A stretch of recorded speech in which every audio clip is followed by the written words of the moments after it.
Assalamu alaikum wa rahmatullahi wa barakatuh. You are welcome to yet another edition of our Ramadan series. Today we're going to talk about being Muslim online.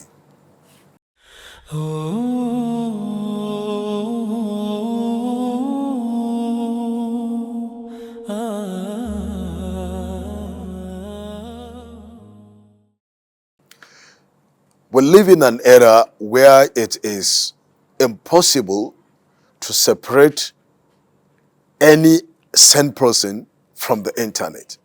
One way or the other, well, I'm not talking about, I'm not trying to insinuate that those that do not use the internet are insane, because it's almost impossible for one not to use internet in this era now.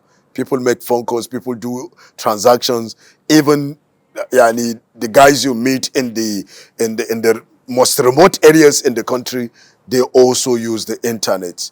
They browse, they are all over the place. So it's something that is part and parcel of the era that we live in. And if that is the case, the Muslims ought to know how to behave when they are interacting with these tools that Allah subhanahu wa ta'ala has presented before us. Now, being a Muslim online. Islam is an identity, because Islam itself is a way of life. It's our culture, it's our way of life. If then Islam is our way of life, it means that wherever we are, we live Islam. So whether we are online or offline, we live as the Muslims that we ought to be. So whether we are seeking for knowledge offline and we go to meet our scholars and then we open the beautiful books written about the Sharia of Allah subhanahu wa ta'ala and then we learn from the scholars, or we are trying to understand Islam from the materials that are presented to us online, whether these are audiovisual materials or they are written materials, then we have to understand that we must observe the etiquettes of being a Muslim.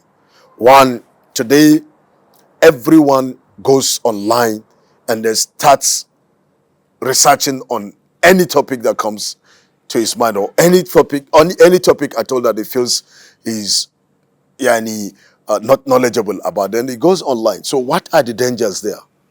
Now, when you're learning offline from a teacher, at least you see the teacher. You know who he is. You can interact with him. You can ask questions. There are so many things online that you don't know who put them up there. There are things that are put up there by the enemies of Islam in the name of Islam.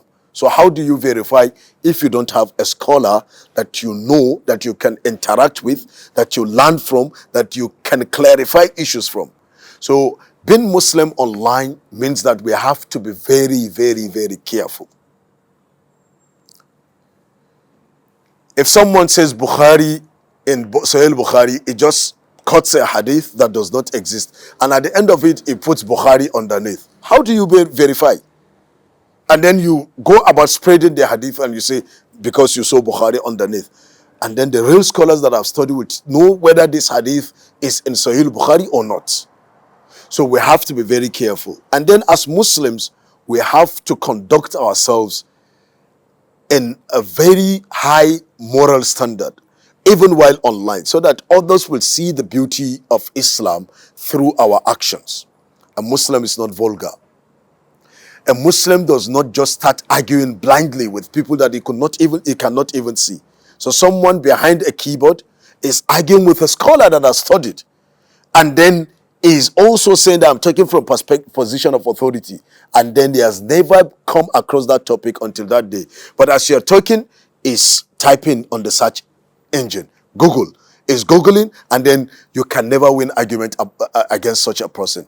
So as Muslims, we have the moral responsibility to behave morally while online. The nature of contents we put out there, and even the nature of contents we consume. So don't go about consuming things from people you don't know. There are scholars that you know. It's enough, it's fair enough for you to follow them because you know them physically, or you know where they are, or you know people that know them. At least 1-2 phone calls, you can get contact of such a person and get clarification on certain things that they might have said online. But someone that you've never seen, someone you don't know, someone that has not even faced, someone is just saying things and writing things, and then you're taking your knowledge from that. I think it's a dangerous way to be a Muslim online. So as a Muslim, make sure you're spreading legitimate knowledge and you are consuming legitimate knowledge. And the only way to go about that is taking knowledge from people that are people of knowledge, people known. You know they are scholars, or people that we know are studying, and people that we know can teach. So don't just go and learn, and from there you get contaminated with many spiritual viruses that are out there taking people away from Islam. It's from learning online that people become atheists. From learning online, people become so many things that is unheard of in the annals of Islamic history. Subhanakallah wa bihamdik, shalla la ilaha illa anta, astaghfiruka wa atubu ilayk.